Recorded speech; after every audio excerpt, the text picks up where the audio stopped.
What's good, YouTube? This your boy SHOCKA252 bring you another video. And in today's video, I'm gonna show you this little accessory I had custom made for the Scat Pack.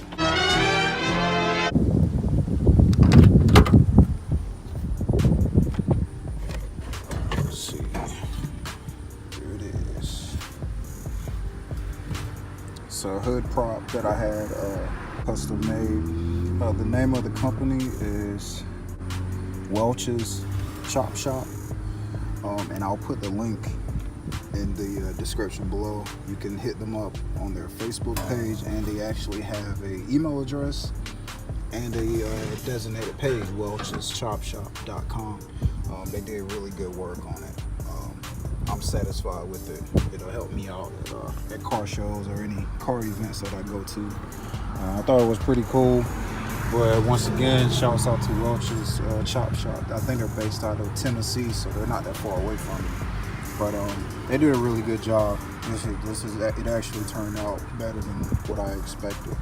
So it's cool. But if you guys, if you're in the hunt for a hood prop, you can go check them out. I think I paid maybe $120 maybe for this. It's an investment. You already know how it goes. Dumping money into the car. That's pretty much all I got. I'm trying to think of anything else.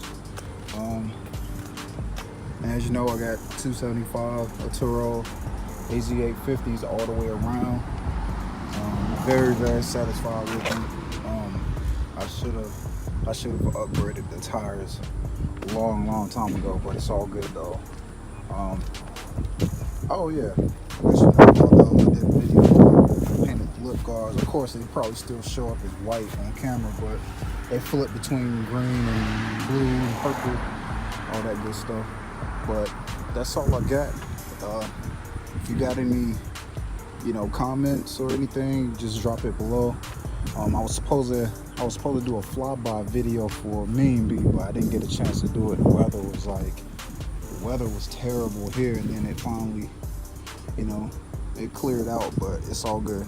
I'll get caught up on it. But y'all stay tuned. I'll catch y'all in the next one. All right, peace.